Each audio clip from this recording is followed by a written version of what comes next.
Antes de entrar con nuestro invitado, el economista Pedro Páez, vamos a rodar una nota justamente del tema al cual vamos a hablar. El Producto Interno Bruto de Ecuador sufrió una contracción de 2.2% el segundo trimestre del 2024, que corresponde a los meses de abril a junio. Hay un decrecimiento en el consumo desde los hogares. Veamos los detalles. El reporte salió del Banco Central del Ecuador este lunes 30 de septiembre.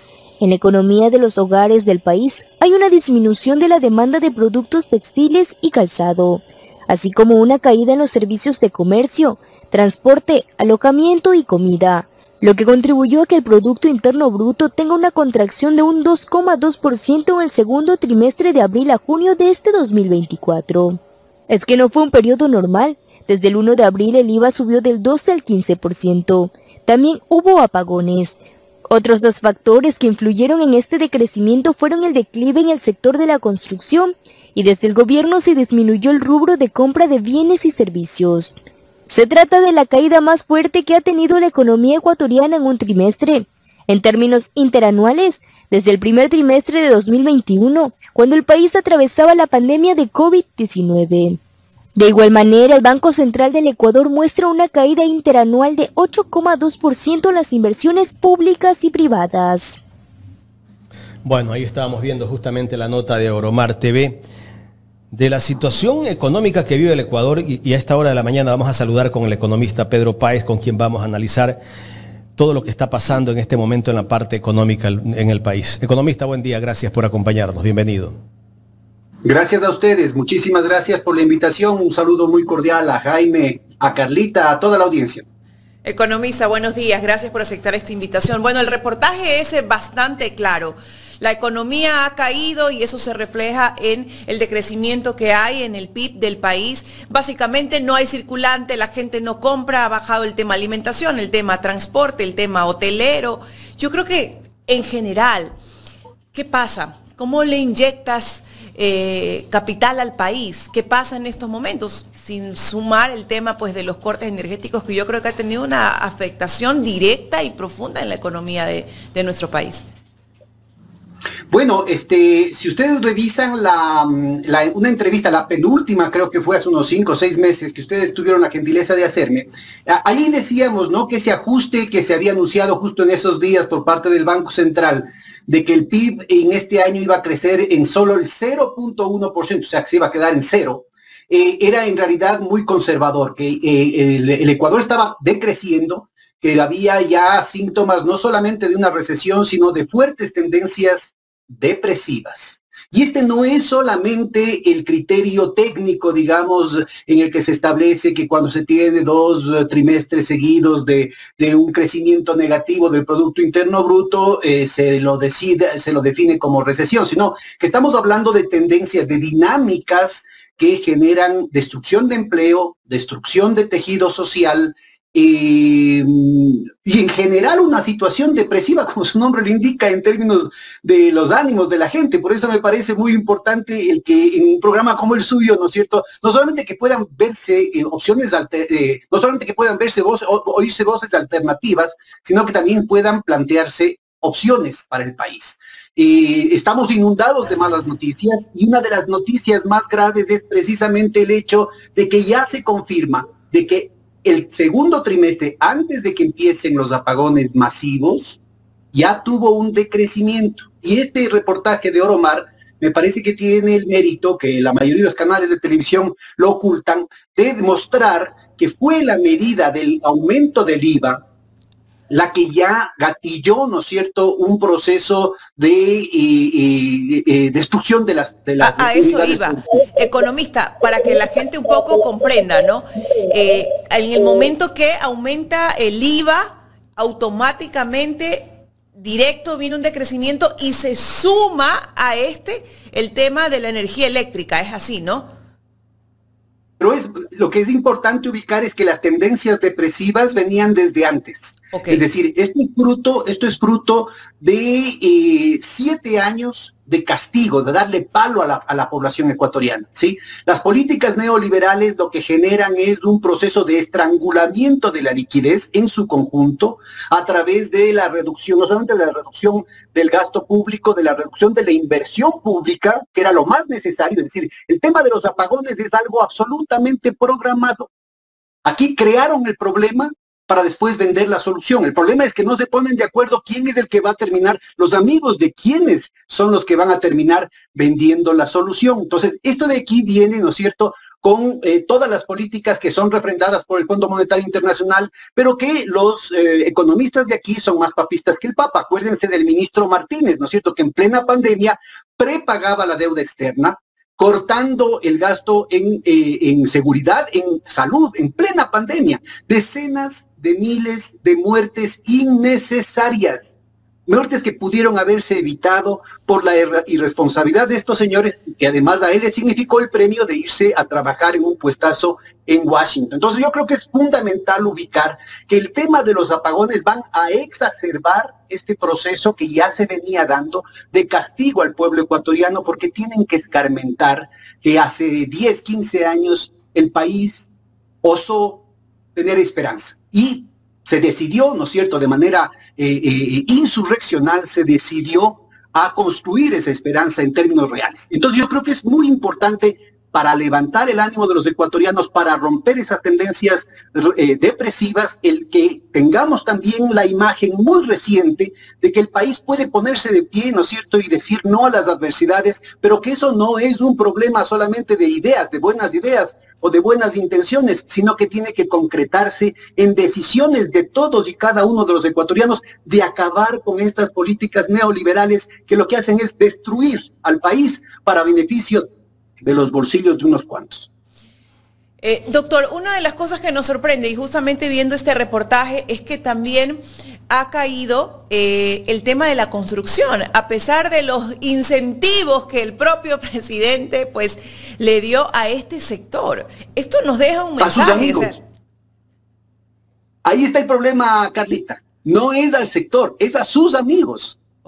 Todo se está definiendo en términos, inclusive él habla a nombre, él y buena parte de los economistas, de los gurús de la economía, se llenan la boca de libre mercado. Cuando hablan de libre mercado, en realidad no están hablando de la gente, ¿no es cierto?, que tiene su emprendimiento, no están hablando del mercado popular. Para eso había una superintendencia de control de poderes de mercado que ahora le han cambiado el nombre, ¿no es cierto? Para eso habría que defender las posibilidades de que la iniciativa, la creatividad de la gente pueda realmente desplegarse para no solamente innovar, sino defender la economía de sus familias, de las comunidades, y hacer un país más robusto. Acá no, aquí estamos hablando de los intereses privados de su familia y de su entorno más íntimo.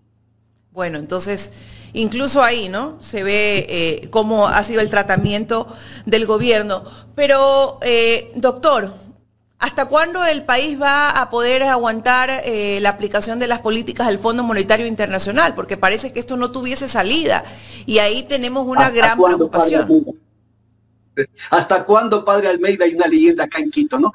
Bien, no hay mal que dure 100 años ni cuerpo que lo aguante, dice el adagio popular, ¿no es cierto? El problema es que no sabemos cuánto vamos a aguantar físicamente. Es decir, el ejemplo que tuvimos con la pandemia muestra claramente eso. Insisto, son decenas de miles de muertos que pudieron haberse evitado.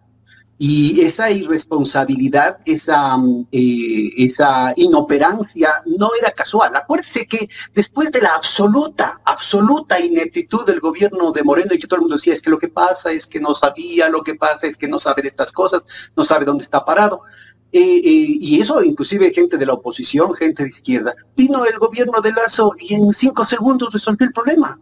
Es decir, esta es una cuestión absolutamente manipulada, como son manipulados los apagones. Entonces, a ver, vamos a hablar por clarito, 2 grandes vectores, dice el reportaje que ustedes mostraron al principio.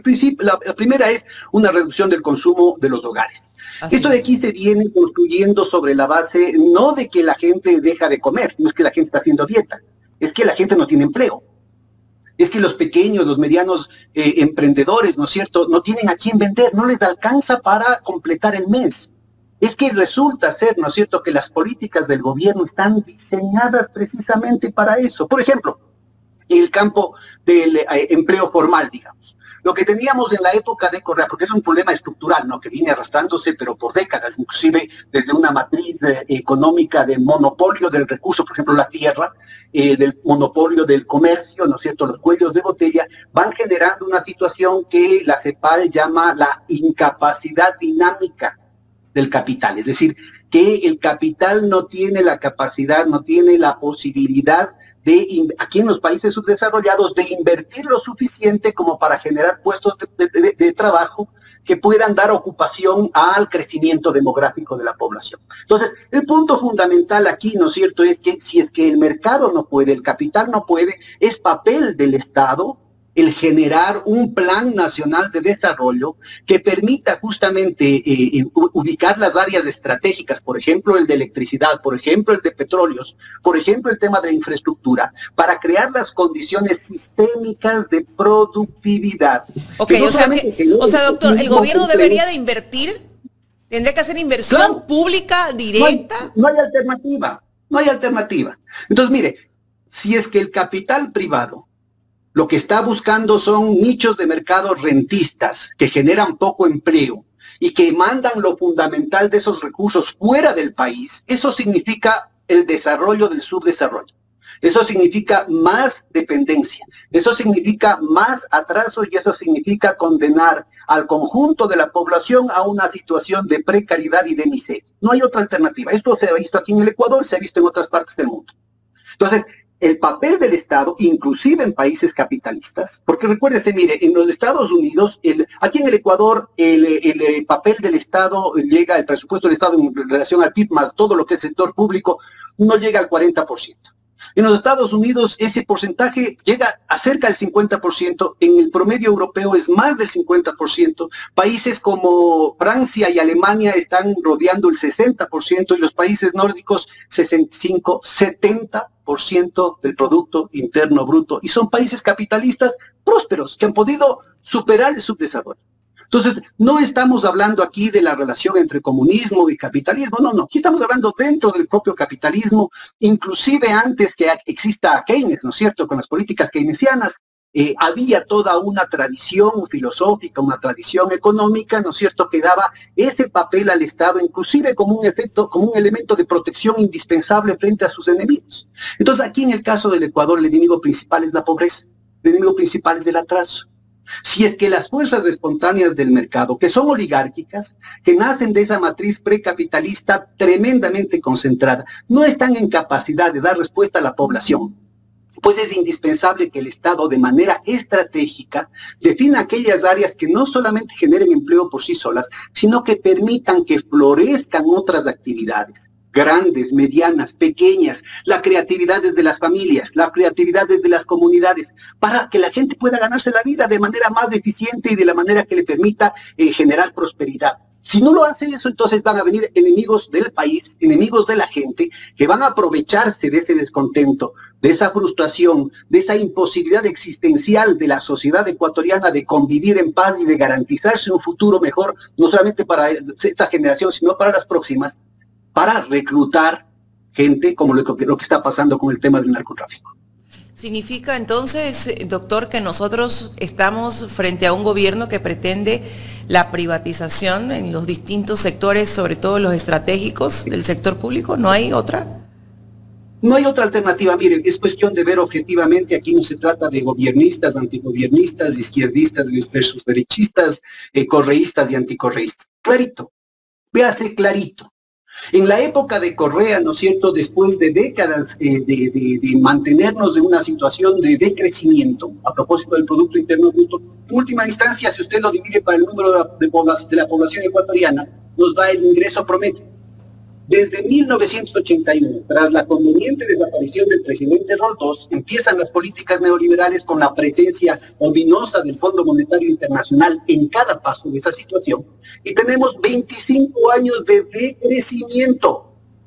En el año 2005, de acuerdo a ciertos deflactores del Producto Interno Bruto, y en el 2007, de acuerdo a otros deflactores del Producto Interno Bruto, recién el país logra recuperar el ingreso promedio que teníamos en 1981. Eso no hay cómo negar. Eso está en las estadísticas del Banco Mundial, del Fondo Monetario Internacional, del Banco de Basilea, de la CEPAL, de cualquier institución internacional. ¿Qué es lo que cambia esta situación? No son los precios internacionales, porque de nada nos sirve que los precios del petróleo estén altísimos, si es que aquí en el Ecuador esa plata se la llevan las transnacionales, como estaba sucediendo. El caso más concreto es de la cuestión de la minería. Ahorita el oro está subiendo y va a seguir subiendo. Pero las estadísticas que teníamos, por ejemplo, al 2022, es que se exportaron 2.600 millones de dólares en términos redondos, ¿no es cierto?, de productos minerales, porque además no se sabe cuánto mismo se tiene de oro propiamente dicho, de cobre, 5 partes por millón, 6 partes por millón. Nadie está en capacidad de controlar esa situación. Y resulta ser, ¿no es cierto?, que aquí en el Ecuador, de los 2.600 millones que salen, quedan 46. Entonces, no nos sirve de nada que siga subiendo el precio del oro, o del petróleo, o de cualquier otra cuestión, si toda esa plata se queda afuera. Y no son solamente actores, entre comillas, internacionales, porque lo mismo pasa en el caso del banano, lo mismo pasa en el caso del café, del cacao, del camarón. Entonces, aquí tenemos, ¿no es cierto?, toda una cadena, ¿sí?, una cadena de picoteos en el que la última rueda del coche es del productor ecuatoriano. Y sobre todo los sectores campesinos, más aún si están racializados, como son los montubios, como son los indígenas, como es la población afro, en términos generales. Entonces, lo que necesitamos es cambiar esa dinámica espontánea, precisamente con el tema, por ejemplo, el cambio de la matriz energética. Eso significa esa inversión pública, insisto, que es fundamental esto, que en algún momento a mí me cupo el honor de elevar esa inversión pública como porcentaje del PIB, que estaba en alrededor del 3, del 5%, en los años neoliberales, verán, 3-5%. Subimos al 13.4% y en algún momento, ya después de que yo pasé por el ministerio, llegó al 16.6% del PIB. Entonces, eso es lo que permitió que en el Ecuador el costo de la energía eléctrica, no solamente para los hogares, sino también para las empresas, inclusive las grandes, las mismas que están hablando pestes del Estado, se han beneficiado durante todo este tiempo por esa inversión pública que permitió mejorar las condiciones de costos, que son lo que permite, que son lo que dan la productividad sistémica del país. O sea, que no depende del esfuerzo individual de cada empresa, sino que depende de las condiciones generales que ha logrado generar el Estado. Y esas condiciones generales implican infraestructura, pero también implican el orden público, pero también implican la paz social, pero también implican la salubridad de la gente, pero también implican la educación, que son precisamente, ¿no es cierto?, los principales blancos del ataque de los neoliberales, de la oligarquía y del imperio que nos quiere hacer escarmentar el que hayamos osado tener esperanza. Economista, sí, hasta junio, porque es el segundo semestre, ¿no?, que hay una recesión del 2.2%. ¿Qué va a pasar? Que todavía no salen los efectos de los apagones de luz que tenemos en este instante. ¿Qué va a pasar hasta diciembre de este año con respecto a esta contracción económica que hay en el país? ¿A cuánto podría llegar? Como decíamos en esa entrevista que ustedes pueden revisar, seguramente tienen los archivos, ¿no es cierto? Nosotros decíamos, este año por lo menos cae en 2 o 3%. Y eso si es que no se agrava por la irresponsabilidad del gobierno. Porque el gobierno, mire, el gobierno de Noboa, verá, se había planteado un plan nacional de electrificación que cubría desde el 2017 hasta el 2040. Nada de eso se cumplió. Con todos los estudios que mostraban claramente ¿Y por qué? La autosuficiencia energética que se logró durante el gobierno de Correa, con un costo de la electricidad bajísima, con el menor impacto ambiental posible a partir de las hidroeléctricas, ¿no es cierto?, necesitaba seguir continuándose, no solamente en términos de nuevas inversiones, sino en términos del mantenimiento. No solamente del parque termoeléctrico, sino también de las propias hidroeléctricas, porque si no se destruye, y además con peligro de vidas humanas. Entonces, mire, el gobierno de Moreno, el gobierno de Noboa, por odio, pero también porque estaban sembrando las semillas de la destrucción del sistema eléctrico ecuatoriano, a sabiendas de que iba a haber problemas, boicotearon la inversión pública en ese plan. Entonces, con eso no solamente detienen el tema de la energía eléctrica, de la provisión de energía eléctrica, sino que también con eso garantizan, ¿no es cierto?, la ley del come solito. Porque obviamente las grandes empresas podrían, con un costo mayor sin duda, porque también están chupando ellos, ¿no es cierto?, generar su propia electricidad, pero para la mayoría de la población, para la mayoría de unidades productivas, esto de aquí es fatal. Para la gente, por ejemplo, en Guayaquil, en la costa en general, donde la situación es más grave por el tema del calor, ¿cómo hacen para mantener los alimentos? ¿Cómo hacen para mantener el pescado? Un pequeño comedor, ¿cómo hace para resolver ese problema? ¿Cómo hace para, en los inviernos que son tan calurosos y húmedos, cómo hace para dormir sin ventilación? Entonces, todo esto es absolutamente programado para que justamente sabiendo que la demanda de energía eléctrica aumenta entre 250 y 400 megavatios por cada año, ¿no es cierto? O sea que hay que aumentar esa capacidad de oferta. Adrede, ¿no es cierto?, dejaron de invertir en Santiago, en Cardenillo, en el campo de las hidroeléctricas, que hubieran sido como 3.500 megavatios que hubieran estado ya listos en el 2023 y 2024, pero también no solamente en nuevas inversiones del parque termoeléctrico, sino también en el mantenimiento y la reparación del parque termoeléctrico. Entonces, de lo que el parque termoeléctrico debió haber generado, por ejemplo, 1.400 millones de megavatios, en este momento que hay dificultades en la provisión por el régimen de lluvias diferenciado que hay en las distintas regiones del país, pues la compensación debió haberse hecho por el parque termoeléctrico, pero no está en capacidad de resolver el problema. Entonces, el efecto que eso va a tener sobre la producción, sobre la productividad sistémica que hablábamos hace un momentito, pero también sobre la producción, porque esta empresa individual no puede producir porque tiene apagones. Pero además, Jaime, permítame que le haga una referencia. No es casual, por favor, no nos creamos que esto de aquí es solo incompetencia e ineptitud. Es mala fe del gobierno. Esto de que nos ponen un horario y nunca lo cumplen. Déjeme solamente le doy una referencia a usted y a los compañeros que nos están oyendo. Existe una investigación de psicólogos de hace 6 décadas, Seligman y Meyer, ¿no es cierto?, que se llama indefensión programada. Martirizando a perritos, a ratas, a palomas, se hacen una serie de experimentos de laboratorio con toques eléctricos, ¿no es cierto?, en el que se establece una serie de condiciones en las cuales, de contingencias, llaman ellos, en las cuales estos pobres animalitos pueden o no pueden responder frente a distintos estímulos. Entonces, si es que encuentran alguna salida, si es que tienen alguna regla, si encuentran alguna coherencia en el asunto, los animalitos de alguna manera se defienden, encuentran alguna salida para mejorar su situación. Aquellos que están absolutamente absortos y perplejos por la situación de incoherencia, de falta de claridad respecto a cuáles son las reglas que tienen que seguir, pues simplemente se quedan quietos y aguantan el castigo resignados. Y es lo que nos están haciendo.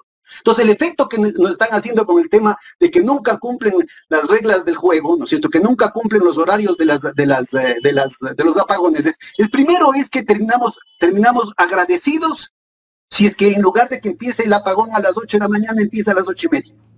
Segundo, terminamos agradecidos que por fin cumplen al menos con el horario que dijeron. Y tercero, ¿no es cierto?, al final, en el largo plazo, se genera una psicología que es parte de la psicología de guerra, en el que la gente baja la cabeza y se resigna a aguantar palo. Y esto que lo empiezan ahorita con este chistecito, esto es absolutamente programado, es parte de los manuales de la CIA, del MI5, del MI6, parte de la guerra psicológica, ¿no es cierto?, que se hace contra el enemigo. Así nos trata el gobierno de Noboa, así nos trata el gobierno de Lazo, así nos trata el gobierno de Moreno. Y el problema es que en otras partes se ha utilizado las mismas técnicas, por ejemplo, el caso de Guatemala, en el caso de los países del Cono Sur, ¿no es cierto?, en el que la represión abierta, por ejemplo, ya se empiezan a hablar de desaparecidos aquí en el Ecuador, ya se empieza el tema de la agresión a los sindicatos. Ahí está el caso del ingeniero David Almeida, que no solamente que quiere ser despedido, sino que está amenazado de que lo van a meter preso y lo van a enterrar en vida como a Jorge Glass. Entonces, se genera tal situación en la que es palo porque bogas, palo porque no bogas, y a la gente lo que se vuelve es, en medio del pánico, ¿no es cierto?, baja la cabeza y mejor quedarse quietito. Entonces, cuidadito, que todo esto tiene que ver con el tema productivo, sin duda, con unos efectos demoledores. Yo creo que este año puede ser una caída del 3% del Producto Interno Bruto, que si le sumamos el crecimiento de la población del 1%, puede significar más de 3% de caída del ingreso promedio. En un contexto de polarización social en el que los ricos se hacen muchísimo más ricos y los pobres mucho más pobres. En esas condiciones, respecto a la pregunta que hacía Carlita, ¿no es cierto? ¿Cómo puede una persona, cómo puede una familia terminar de pagar un departamento? ¿Cómo puede haber demanda para la construcción? ¿Cómo puede haber demanda para los electrodomésticos? Y eso tiene serias implicaciones. ¿Y cómo están las deudas? El castillo de naipes que significa con el sector financiero. Doctor, ¿cómo están las deudas en la banca? La gente que tiene créditos de consumo, la gente que tiene créditos hipotecarios, me imagino que hay retrasos. Lo habíamos denunciado también en alguna otra sesión con ustedes, gracias a su gentileza, a principios del año anterior, ¿no es cierto? Ya al BIES le encajaron el tema, o como dice el presidente Noboa, ¿no es cierto? Fruto de su cultura de heredero con la chequera y con los billetes a disposición, ¿no es cierto? Le entucaron 1.500 millones de compra de la cartera de la banca privada. Datos que jamás se clarificaron. A ver, ¿cómo es eso? De los cuales jamás se hizo una declaración pública para transparentar. Todo eso nos enteramos por un anuncio que era muy chiquito de primicias.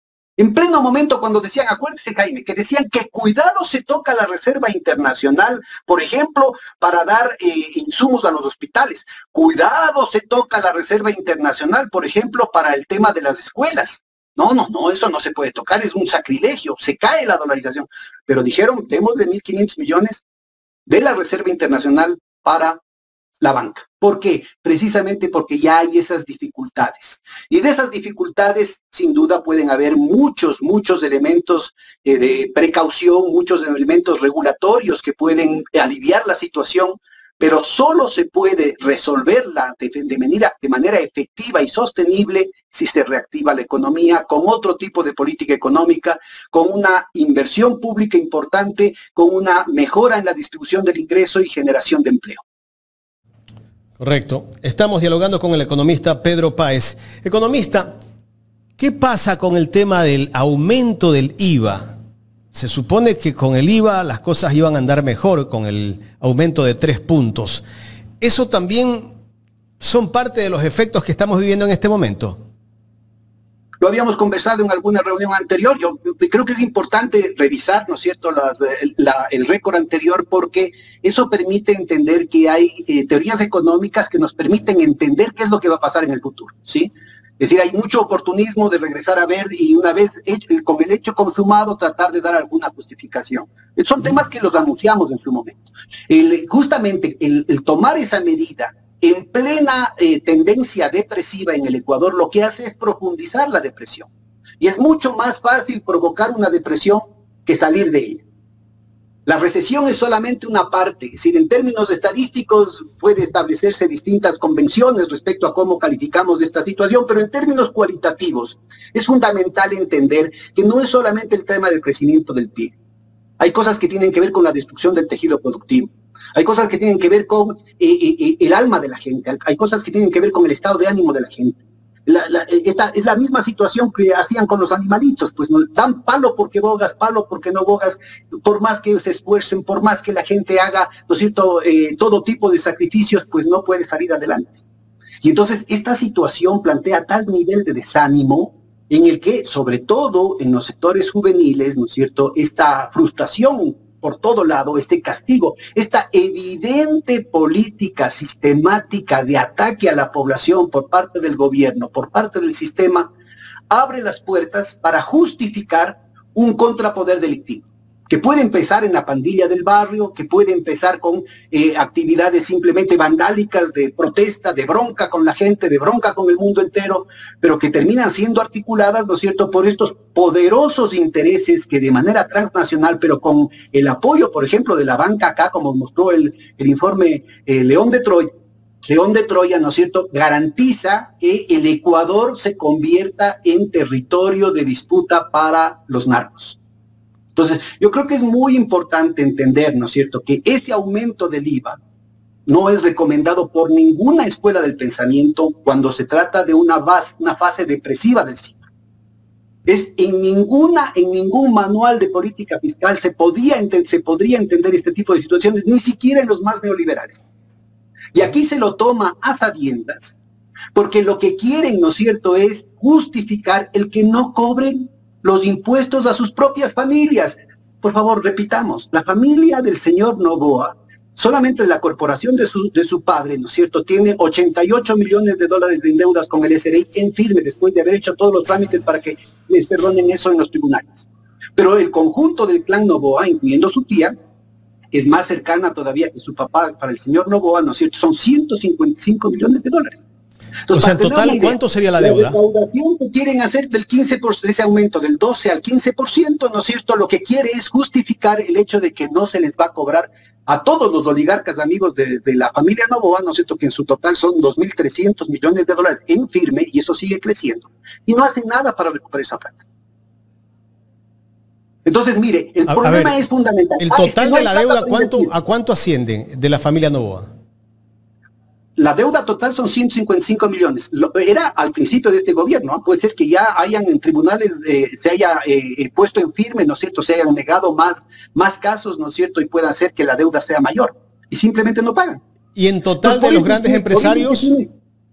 Discúlpeme. ¿El total de los grandes empresarios? 2.300 millones. ¿Y por qué no pagan? Porque no les da la gana, pues. Porque el gobierno o el presidente de la República siempre vive hablando de impunidad, de delincuentes y todo, acusa a otros de delincuentes, a los que son de la línea progresista, pero ellos son inmaculados. Mire, ahí se entiende claramente, ¿no es cierto?, esta propuesta de reforma constitucional totalmente antidemocrática que pretende eliminar el financiamiento de los partidos políticos, con lo cual solo los oligarcas pueden hacer campaña electoral. ¿Ellos no gobernarán? No, pero espérense un ratito. Ellos invierten, no sé, 20 millones, decían que en cada campaña de Alvarito se gastaban 20 millones, que además nunca presentan la información completa al Tribunal Electoral conforme lo manda la ley. Pero de esos 20 millones después recuperan, por ejemplo, si gastaron 20 millones en la campaña anterior, ya lo recuperaron porque no pagan 88, pues, o 155, si que tomen en cuenta el caso de la tía y el resto de la familia. Ahora, ¿qué significan esos 80 millones de dólares? Por ejemplo, mire, ya se sabía, y esto tenemos ahí inclusive entrevistas que no me hicieron ustedes, sino yo hice a compañeros expertos en el sector eléctrico, que decían que con 80 millones de dólares se podría poner a punto todo el parque termoeléctrico del Ecuador y hubiera garantizado con las reparaciones menores, con el mantenimiento mínimo de 80 o 90 millones de dólares, se hubieran garantizado 300 millones adicionales. Todo lo que nos va a costar la barcaza, ¿no es cierto?, que es altísimo, ¿no es cierto?, iban a dar solamente 110 millones de dólares, si es que da. Ahorita está dando 12, 15 megavatios. Solo con 80 millones de dólares se hubiera podido resolver 300 o 400 megavatios adicionales, con lo cual buena parte de los apagones hubieran sucedido. Adicionalmente, con 35 millones de dólares se hubiera acabado ya en la época de Moreno el proyecto Toachi Pilatón, sobre todo la fase de Yuriquín, que son 200 millones adicionales. Estamos hablando de más de 500 megavatios. 200 megavatios de Yuriquín más 300 millones del parque termoeléctrico. Sí, hubiera estado resuelto.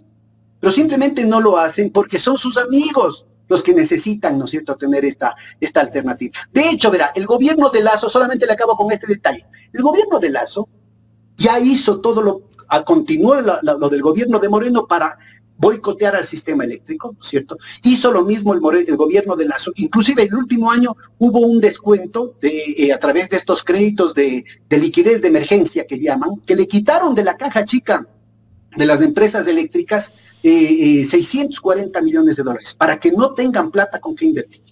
De hecho, la ejecución presupuestaria, yo le estaba diciendo, en la época de Correa llegó un momento en que se invirtió 16.6% del Producto Interno Bruto.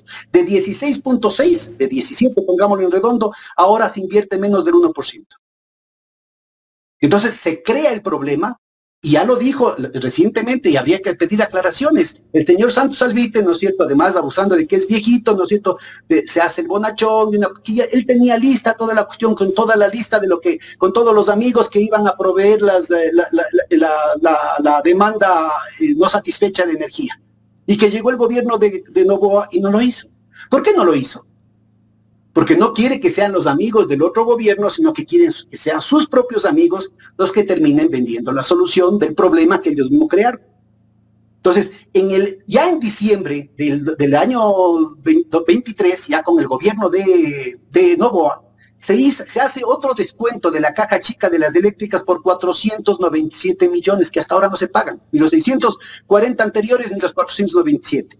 Es decir, solamente de la responsabilidad del gobierno de Noboa, ¿no es cierto?, se hubieran podido 497 millones de dólares, son 497 megavatios que hubieran estado disponibles, porque los ingenieros eléctricos dicen que más o menos en el mercado, en el parque termoeléctrico, una inversión de 1 millón equivale a una generación potencial de 1 megavatio. Entonces, 497 millones que no se han pagado, que se le han quitado a la caja chica de las empresas eléctricas, significan 497 megavatios menos de provisión de energía. Economista, eso quiere decir que... Mil megavatios de déficit en el Ecuador que pudieron haberse resuelto. Economista, eso quiere decir que esta crisis energética ha sido creada a propósito. Sin duda. Pero detrás de esto, ¿qué viene? La privatización del sector energético. Exacto. Mire, el gobierno de Lasso cae, entre otras cosas, porque en la repartija, porque lo que está de por medio, lo que usted ya mencionó, es el tema de las privatizaciones. Lo que quieren es empujar al país, ponerle al país contra las cuerdas, ponerle al país de rodillas para que acepte privatizaciones forzosas, aceleradas, ¿no es cierto?, boicoteando al sector eléctrico para que se lleven, no para que inviertan en nueva generación de electricidad. Es mentira que han habido restricciones para que el sector privado invierta en tema energético. Lo que pasa es que ellos están esperando, verá, con este cuento impidieron con las políticas neoliberales que empezaron tras la desaparición del presidente de Roldós, empezaron esas políticas, inclusive ya con el gobierno de Hurtado, para boicotear al sector eléctrico y supuestamente dejar que el sector privado lo resuelva. Entonces, si es que no lo hace el mercado, es el cuento de ellos, es porque es ineficiente.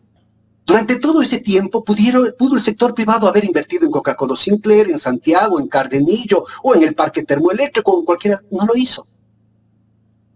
El supuesto mercado, la provisión de mercado fue Emelec y luego el tema de las tengo 3 minutos. ¿Cuáles son los sectores oligárquicos que se benefician de eso? Una experiencia terrible para el país con un costo altísimo. En el caso de la generación hidroeléctrica estamos hablando de 1 centavo, 4 centavos operativos por kilovatio hora. En el caso de las termoeléctricas, 17, 25 centavos por kilovatio hora. La compra a los privados de Colombia hasta 61 centavos por kilovatio hora. Eso es lo que quieren, que suba el precio para que se vuelva rentable para el sector privado, pero además no con la inversión de ellos, sino que se le entregue, ¿no es cierto?, listito, sin ninguna deuda, el tema de sopladora, el tema de la infraestructura que ya generó el Estado.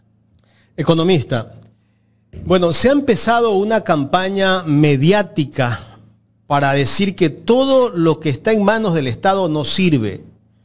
El caso de las hidroeléctricas, el caso de las telecomunicaciones, CNT, que ya casi esa empresa la tienen a punto de quebrarla, no tiene utilidad esa empresa, no genera rentabilidad para el Estado. Entonces, desde el gobierno de Moreno, empezó esta campaña de destruir todo lo público y ya están pidiendo que entre el sector privado a venderle energía al Estado. Entonces, no les gusta lo público, pero sí les gusta hacer negocio con el Estado, algunos, ¿no? Claro, mire, en eso, en medio del dolor y la destrucción que está generando Milei en Argentina, tiene él el mérito de ser muy franco, es francote, un gran candor. Y él dice, fui al Estado para hacer un topo y destruirlo desde adentro. Esto no lo dice ni Moreno, ni Lasso, ni Noboa, pero es lo que están haciendo. Están destruyendo el sector eléctrico. Verá, todos estos costos adicionales, ¿no es cierto?, no solamente que están mamando del Estado, porque todo esto viene desde los grandes medios, la campaña mediática. Sin duda, pero no es nueva, Jaime. Si se revisa, por ejemplo, la historia, es lo mismo que pasó en la época, insisto, al finales del gobierno de Hurtado, el gobierno de Febres Cordero, el gobierno de Sixto Durán Ballén y así sucesivamente. Siempre ha sido el cuento ese. Pero en realidad no lo hicieron, es decir, tuvieron 25 años en los que ellos pudieron haber invertido y no lo hicieron. O sea, la experiencia que se tiene aquí en el caso de Emelec, que es terrible. Verán que en el contrato de Emelec, que en algún momento se convirtió en contrato ley, cosa que es absolutamente singular, hecho con dedo, con un privilegio, o sea, una ley privada, para Emelec, para proteger las ganancias, porque tenía garantizadas las ganancias, tenía garantizado el control sindical, tenía garantizado los insumos subsidiados, tenía garantizado el tema urbano, el tema logístico, y a la final Emelec quebró, ¿no? O sea, tenía su equipo para justificar la cuestión, y Emelec fue un desastre en términos financieros, administrativos, después de todas esas ventajas que tenía. Pero Emelec tenía la obligación de haber construido una hidroeléctrica que jamás lo hizo, en décadas.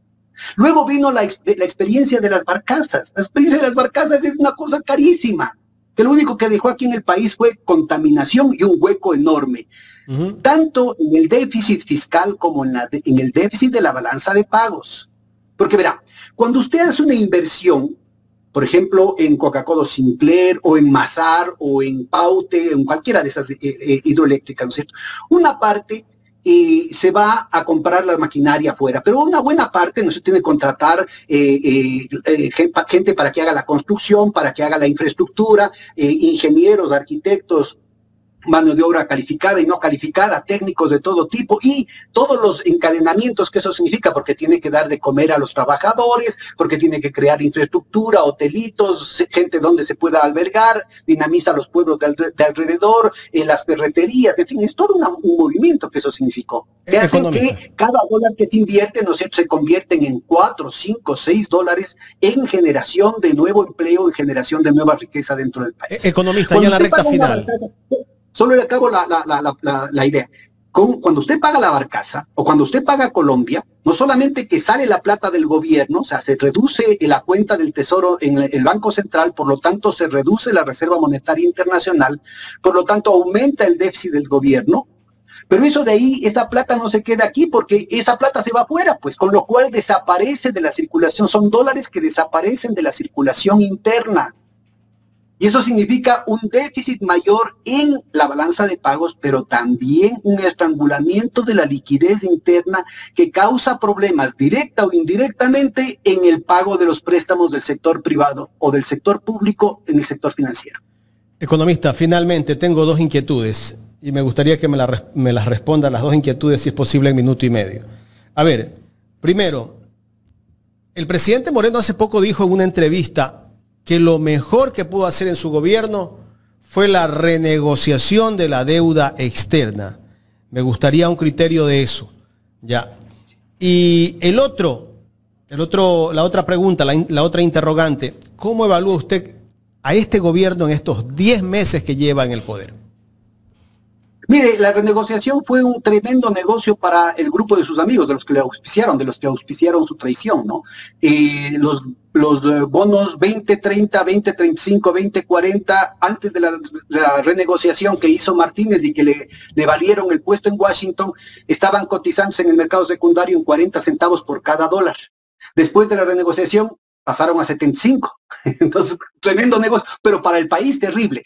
Hicieron toda la laraca, inclusive con la complicidad no solamente de los medios de comunicación, sino de la academia, de que el gobierno de Correa había sido el que más había endeudado al país. El gobierno bajo el cambio de la ley que ellos mismos hicieron, yéndose en contra de las disposiciones técnicas de organismos internacionales, Naciones Unidas y el propio Fondo Monetario Internacional, cambió, ¿no es cierto?, un poquito, pero siguió en el 40% del Producto Interno Bruto. Con el gobierno de Moreno, Lazo y ahora el de Noboa, ¿no es cierto?, pasa al 84% del Producto Interno Bruto. Pero para que ustedes vean la dinámica, empezamos el año con 84% del Producto Interno Bruto de deuda sobre PIB, se paga 8%, hay 8.500 millones de dólares en el presupuesto que tiene que pagarse de deuda, y en lugar de reducirse el stock de la deuda, vamos a acabar el año con 92% del Producto Interno Bruto. Entonces, se vuelve una deuda para pagar la deuda que sigue creciendo y nos sigue aplastando y nos sigue aplastando. 85% del Producto Interno Bruto es un cuarto de todo el presupuesto que no se gasta en educación, que no se gasta en los hospitales, que no se gasta para las enfermedades catastróficas, que no se gasta para reparar carreteras, puentes, puertos, que no se gasta en seguridad. Vea, de los 1.800 millones de dólares, que ya significan menos del 2% del Producto Interno Bruto. Hablábamos de 17% en la época de Correa, ahora es 2% del Producto Interno Bruto que están aprobados en el presupuesto del 2024. Solo se ha ejecutado 124. cuando ya no alcanza el tiempo para terminar, pero ni con la 10ª parte de lo que debía haberse hecho en este año, cuando tenemos los apagones, cuando hay unas necesidades gigantescas en términos de salud, cuando hay unas gigantescas necesidades en términos de reparación de las escuelas que se están dejando podrir, que se están dejando podrir los puentes, y cuando hay una tremenda necesidad en el plano de la seguridad. Entonces, todo esto, ¿a quién beneficia? A los narcos, a la lumpenburguesía, a la conquista no solamente del gobierno, sino también de la economía por parte de esta delincuencia internacional. Y la otra pregunta, economista, ¿cómo evalúa usted a este gobierno en estos 10 meses? Rápidamente, por favor.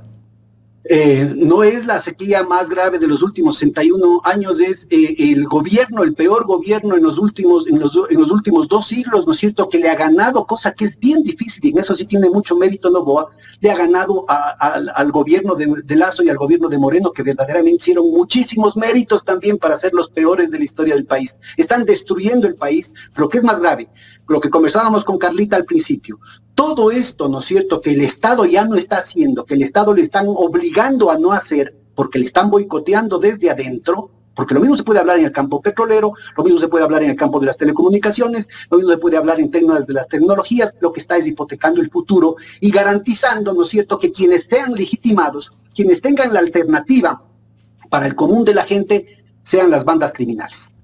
Así que el país tiene que pararse firme, despertarse y darse cuenta que no como una cuestión teórica, sino como una experiencia histórica real muy reciente, construimos alternativas. Aquí todos podemos discutir, nadie tiene el monopolio ni de la verdad ni de la iniciativa, pero construimos alternativas que rompieron con esa dinámica, ¿no es cierto?, de más desigualdad, de más pobreza, de más atraso, y que además nos puso en un escenario internacional en el que el mundo entero miraba con respeto y oía con mucha atención las propuestas que se hacían del Ecuador. Yo creo que es necesario retomar urgentemente eso, acabando con la dependencia del Fondo Monetario Internacional, acabando con las políticas neoliberales, acabando con todas las mentiras que dicen que no hay plata, y decir, a ver, cobrémosles a los oligarcas, ¿no es cierto? Empecemos, porque no solamente los 2.300 que hablábamos, 3.000 millones decíamos la vez anterior que no se le ha cobrado, por ejemplo, a las telefónicas. El tema del OCP, son 186 millones cada año. El tema de cómo han recortado 1.900 millones de dólares, le retiraron también en créditos de liquidez a Petroecuador el año anterior. Por eso es que de lo que en el gobierno de Lasso teníamos más o menos 500.000 barriles diarios y él pedía que se duplique a 1 millón de barriles diarios, en realidad bajamos a la mitad, a 250. O sea que en lugar de producir más, producen menos para decir, ahí está, la empresa pública es ineficiente y con eso privatizan a precio de gallina enferma y quienes van a llevarse todas estas prebendas, ¿no es cierto?, son los amigos de Lasso, Moreno y Noboa. Economista Pedro Páez, muchísimas gracias por su tiempo. Muchas gracias a ustedes. Gracias, economista. Una gran explicación que nos ha dado el economista, ¿no? Ha sido bastante claro y sobre todo ese análisis que se ha dado en función del decrecimiento que tiene el país durante los últimos meses es bastante.